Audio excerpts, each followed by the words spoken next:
Jadi berapa bulan tuh? Juli sampai Agustus ya. Oh. Hampir 3 bulan lah. Tuh menjadi job seeker, diserang oleh insecurity melihat temanku ada beberapa yang udah kerja tapi banyak juga yang belum kerja. Terus habis itu akhirnya aku mencoba mencari kegiatan yang lebih positif, ikut-ikut kelas, ikut-ikut apa, terus coba-coba bikin jajan gitu kan. Terus pada akhirnya aku nyantol di sekolah ini. Tapi sebelumnya tapi kan mbakmu kan ini apa aktif di kegiatan yang lain kayak organisasi lain kan juga Di kampus sih. ya. Apa sih mbak sampai lebih ke fokus apa sekarang ini? Kalau sekarang ini aku lebih fokusnya ikut ke kelas-kelas online yang berhubungan sama job dreamku sih. Kayak aku kan pengen jadi HRD, aku Iya. ikut programnya HRD, ikut ke talk show kayak gitu, nonton talk show. Terus habis itu ikut kelas online-nya Ruang Guru, Udah pernah coba? Skill Academy by Ruang Guru itu. Terus habis itu sama ikut Karir Bootcamp, Karir Hub Indonesia. Itu jadi seleksi dari ratusan orang kepilih 22 orang. Kita mentoring satu-satu sama orang yang berkarir di bidang impian kita gitu. Itu sih, aku ngisi waktunya dengan itu. Terus susah nggak mbak buat join itu tadi? Enggak juga sih.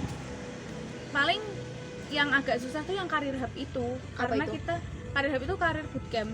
Jadi karir bootcamp itu ada rangkaian acara biasanya beberapa bulan, yang aku ikutin itu 3 bulan. 3 bulan itu nanti ada mulai dari rekrutmen, perkenalan, terus habis itu kita seleksi lagi, bikin motivation letter. Terus habis itu dinyatakan diterima, difasilitasi, kita bisa mentoring sama orang-orang dengan karir yang kita harapkan. Terus habis itu kita dikasih modul juga, terus dikasih seminar rutin juga. Tapi itu berbayar kah? Enggak, Gratis? gratis. Yang itu alhamdulillahnya aku dapat gratis. Wow, Terus dapat Masya Allah. sertifikat. Mantap ya, banyak dari kita banyak yang daftar. Maksudnya dari fakultas kita. Enggak, Angkatan. itu kan Atau- se-Indonesia. Oh, Se-Indonesia. Ternyata yang dari kampus kita cuma aku. Masya Allah. Yang lainnya dari UI, dari UB. Wow, Gitu. mantap. Terus kan kami kan mbak Momo bilang ya dari bulan Juli apa Juli tadi? Juni ya? Juli sampai Agustus sama jadi job seeker. Job seeker. Nah job seeker itu katanya kan insecure, terus mentalnya agak sedikit ngeheng. Terus bagaimana sih menurut Mbak Momo kesehatan mental atau menjaga kesehatan mental itu bagaimana? Kalau menjaga kesehatan mental itu sebenarnya kita harus tahu celah kita ya. Apa sih yang biasanya bikin kita itu ngedown? Iya. Nah, apa biasanya kalau aku ngedown itu ketika aku pertama mau haid. Itu pasti Kenapa? mentalnya tuh Wah, berantakan. Heeh. Mood swing banget ya. Terus habis itu melihat progres orang yang udah jauh, terus Iya. kita jadi insecure gitu. Nah, cara menyiasatinya itu kalau aku membatasi interaksi sama sesuatu yang sekiranya bikin kita tuh down. Kita emang perlu buat motivasi, tapi nggak terlalu banyak. Seimbangkan lihat ke atas sama lihat ke bawah. Lihat ke atas untuk memicu, lihat ke bawah untuk kita biar bisa tenang gitu loh. Iya. Itu untuk bersyukur gitu. Terus kita harus kalau biar sehat mental tuh kayak kita harus juga peduli kepada diri sendiri nggak sih? Kalau kita mau ngejaga sehat mental tapi kesehatan pribadi sendiri nggak dijaga itu kayak sama aja buat itu tuh kayak gimana ya? Nggak seimbang gitu loh. Peduli sama diri sendiri. Pertama tadi ngelihat kira-kira kita tuh yang biasa bikin mental kita jatuh tuh apa. Terus habis itu ketika kita punya pencapaian, jangan lupa apresiasi. Nah itu utama itu mbak. Jangan lupa apresiasi. Terus habis itu apalagi ya, aware lah sama lingkungan kita gitu.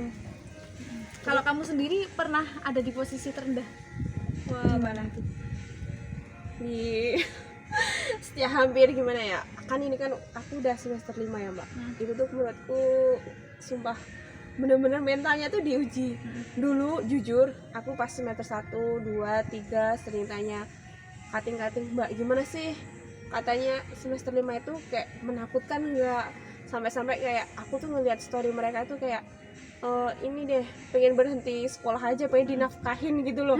Kayak dia tuh kayak lebih pengen nikah terus Pelariannya nggak kayak lanjutin. gitu. Iya, kayak ya Allah, terus sekarang ngalamin, oh jadi gini ya, semester 5 itu kayak ya Allah banyak tugas, halangannya, deadline rintangan. tuh deket-deket semua, kayak menguji adrenalin banget. Terus aku mikir, oh berarti dibalik alasan udah capek mau dinafkahin itu kayak gini ternyata. Ya Allah, dulu tuh kayak apaan sih, kayak terus bertanya, terus sekarang pas udah ngalamin, oh iya. Tapi alhamdulillah sih aku nggak sampai apa yang dinafkahin aja, Masih nggak bisa sampai. melewatinya. Ya betul. Tapi kalau kayak gitu kan, kayak kalau dinafkahin kayak cuma buat pelarian, nanti kan Buntut-buntutnya banyak kan, nanti bisa-bisa jadi pernikahannya karena itu tadi pelarian, nanti nikahnya nggak jadi yang harmonis, nggak sakinah mawadah kayak gitu. Makanya kayak ya udah jalanin pelan-pelan sambil pasrahin semua lah. Pasti usaha itu nggak akan mengkhianati hasil, udah itu cukup. Tapi itu aku juga ngerasain pasrahin itu loh. Apa? Pas aku dulu bener-bener ambis, malah aku nggak dapet titik terangnya gitu loh. Tapi ketika aku udah bisa pasrah, aku ikhlas, yang penting oh ya Allah, aku ini udah berusaha, aku ini nggak pernah berhenti mengetuk pintu hatimu ya Allah gitu kan. Terus akhirnya malah dipertemukan sama goalsku itu di saat aku bener-bener udah ikhlas gitu. Nah kan, nggak tahu, kayak kalau pas ambis itu tadi ya Mbak, aku juga pernah ngalamin kayak Mbak Momo, kayak aku mau ngejar ini, itu tuh nggak, malah semakin aku kejar tuh nggak aku dapet. Tapi semisal aku udah ya udah deh, ya Allah aku pasrah, kalau emang ini jalanku, emang ini rezeki bagiku, ya udah. Ternyata pas udah mulai ikhlas, besoknya Dapet jalan. Nah betul, sebenarnya tuh kayak nggak terduga. Ngomong-ngomong kesehatan mental ya, kamu tuh sebenarnya tipe orang yang lebih mendapatkan nilai positif ketika bareng-bareng orang banyak apa sendiri? Oh malah sendiri? Iya. Oh, kalau aku nggak bisa, aku Kenapa? harus bareng. Ketika aku lagi down, aku harus cari keramaian. Aku enggak, aku kadang kalau down itu, kalau rame itu tuh buka pikiranku tuh enggak semakin terbuka, tuh malah bikin semakin rancau.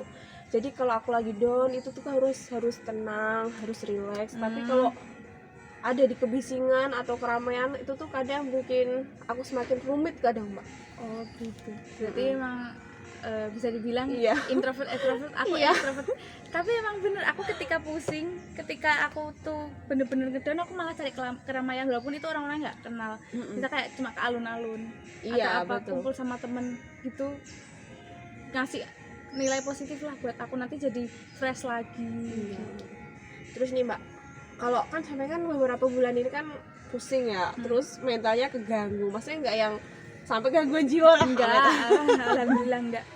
Nah, kira-kira Mbak Momo tipsnya, selain tadi kan Mbak Momo cari healing, terus sama itu apa, nyari keramaian, selain itu tips buat yang kayak contoh aku ya semester 5, gimana sih ngadepinnya semester 5 itu biar kayak pembelajaran yang baik, terus bisa biar nggak berpikir pengennya dinafkahin aja kayak gitu. Kalau Mbak Momo dulu pas ngelewati semester 5 itu, langkah-langkahnya atau tipsnya itu apa saja? Dilihat dari latar belakang kita yang berbeda ya sebenarnya. Kalau aku semakin sibuk, semakin banyak kegiatan, malah semakin semangat, semakin seneng, bukan semakin mumet. Kalau orang-orang banyaknya semakin banyak kegiatan, banyak organisasi, banyak kuliah, pusing. Kalau aku malah justru seneng. Jadi aku kalau ditanyain tips apa sih yang biar jaga mental kita di tengah kepadatan aktivitas kita gitu, banyak cari alasan kenapa sih aku bisa di sini. Iya, Cari betul. alasan. Aku dulu pernah punya quotes yang tak tanamin untuk diriku sendiri. Aku tuh di sini karena alam itu merestui, alam itu aku tahu kalau aku tuh mampu. Jadi ya udah, jalanin aja gitu. Kalau misalkan emang kamu itu tipe orang yang membutuhkan waktu untuk sendiri, nggak apa-apa lah, ambil waktu beberapa saat untuk sendiri gitu. Terus habis itu kerjain hobimu. Kalau kamu punya hobi gitu, kerjain hobimu. Kita tuh recharge dengan cara masing-masing. Aku dengan cara keramaian, kamu dengan cara menyendiri dulu tuh nggak masalah. Kamu istirahat dulu nggak apa-apa. Betul. Tapi kalau Mbak Momo sendiri ya, kan tadi kan kayak mencari keramaian. Nah itu tuh Mbak Momo tuh mencari keramaiannya tuh kayak buat yang contoh kan organisasi, Mbak Momo ikut terjun atau cuma di situ tuh Mbak Momo ikut berpartisipasi atau cuma ngehilangin kesetresan itu tadi, kesehatan mentalnya itu tadi? Ada yang aku ikut berpartisipasi, jadi di tengah aku jundet terus Iya. aku diundang sama adik-adik tingkat gitu biasanya. Ya aku jalanin itu, jadi apa namanya, bisa dibilang nggak panitia seutuhnya tapi aku berperan di situ gitu loh. Oh, gitu. Atau kalau misalkan memang nggak ada panggilan kayak gitu, aku cari keramaian, misal cari temen, terus habis itu cuma jalan-jalan aja ke keramaian gitu sih. Betul, berarti kayak lebih enjoying aja gitu ya Mbak, dibuat kayak ya udahlah kalau udah ikuti alur. Terus nih Mbak, kan kalau sampai itu pribadi ya, pribadi yang kayak gimana? Contoh kalau kamu masih ribet ke diri sendiri kayak aku udah habis UAS nih ya, aku udah dapat nilai A, B, C dan gini. Nah itu hadiah yang diberikan tuh biasanya Mbak mau berupa apa? Kan kadang ada orang aku mau makan pedes lah, mau makan es krim lah, atau jalan-jalan. Kalau Mbak Momo sendiri lebih ke apa? Ngikutin mood atau bagaimana? Ya nggak beda jauh sih sama tadi, apa yang kita butuhin, apa yang kita pinginin. Biasa kalau dulu memang aku belum konsen ya sama penampilan, aku makan lah. Wah. Terus kalau sekarang ya lihat, wah skincareku habis nih. Wah. Ya ada duit buat jajan ya tak buat beli skincare. Oh ya, sama satu lagi, olahraga. Kenapa? Aku hobi olahraga. Itu tuh emang bagus banget buat mental, karena aku merasakan kalau kita itu lagi stres, olahraga bener-bener nilai negatifnya tuh lepas gitu loh. Makanya setiap aku stres, aku olahraga, pasti aku tanaman gini, bersama keringat-keringat yang keluar ini, stres juga keluar gitu. Wah, mantap Nah, itu. aku nge-gym gitu. Nge-gym, wah. Gimana Mbak biasanya? Di Karanganyar sih. Kalau dulu aku masa kuliah juga nge-gym, malah rutin, aku malah member juga di UMS sih. Jadi aku istirahat kuliah tuh kita pakai nge-gym. Bisa pertama mau kuliah, Iya. kuliahnya jam 8, aku dari rumah jam 6 nge-gym dulu, nanti habis itu belum mandi tuh berangkat, Heeh. mandi di customer, terus habis itu kuliah, Oh, Masya Allah. terus habis itu jeda waktu tak pakai nge-gym, terus habis itu misalkan jam kosong juga tak pakai nge-gym gitu. Itu bener-bener healing banget sih. Berarti Tapi bermanfaat banget ya Mbak waktunya. ya alhamdulillahnya gitu. Tapi agak boncos juga di dompet ya, karena Iya, kita bener. mahasiswa. Gitu deh. Begitu mantap. Mm-mm. Aku Mbak mau tanya, menurut Mbak Momo, kesehatan mental atau sehat mental itu tuh apakah orang yang fisiknya sehat itu bisa dikatakan sehat mental atau bagaimana? Kalau menurut Mbak Momo sendiri bagaimana? Kalau menurutku ya hubungannya itu ketika kita punya sehat mental, mentalnya sehat, maka tubuh kita tuh jadi sehat juga. Karena Betul. gini ya, ada orang yang pas mentalnya keganggu melampiaskan dengan makan. Iya, biasanya. Pas terganggu terus makan terus jadi obesitas. Iya. Kalau misalkan ada orang juga yang karena sehat, mentalnya nggak sehat, terus dia jadi nggak mau makan, jadi kurang gizi. Jadi kalau menurutku mental dulu dibenerin, nanti pasti fisiknya mengikuti. Iya, biasanya tuh Kak, aku ya Mbak, jujur, aku tuh kalau lagi stres ngerjain tugas itu tuh kadang sumpah makan tuh kayak nggak bisa ngontrol gitu loh, kayak aku nugas harus sama cemilan atau enggak nanti masih ribetnya tuh kayak berlebihan, sumpah. Itu bener banget. Nanti makan aku pengen ini, aku pengen ini, nanti kalau udah pertama lihat kantong, terus lihat kedua nimbang, wah Impasnya ke kantong juga. iya benar ya Allah kayak gitu. Jadi kayak ya Allah, kok buat mau nyehatin mental kok susah juga, tapi kalau nggak disehatin serasa kayak menyiksa diri sendiri gitu kan. Ya Allah, banyak Jadi, tekanan. Ditata dulu mentalnya, nanti pasti fisiknya mengikuti sih kalau Iya, aku gitu. betul. Tapi kan terkadang ada yang kok bisa ya Mbak, orang yang dia kan gimana sih, kayak dia tuh bisa lupa buat makan gitu loh. Aku tuh bukan tipe kayak Ya sama. tipe ya Allah kalau lupa ya udah makan, tapi kok bisa-bisanya orang tuh kayak luwe tapi kok nggak makan-makan. Aku tuh heran, ada apakah dengan mentalnya atau dengan kesehatannya, aku bingung. Atau nafsu makannya. Nah betul. Iya emang gitu, beda-beda. Kayak orang kan ada yang introvert, ada yang introvert, ada Iya. yang dari luar, ada yang dari dalam.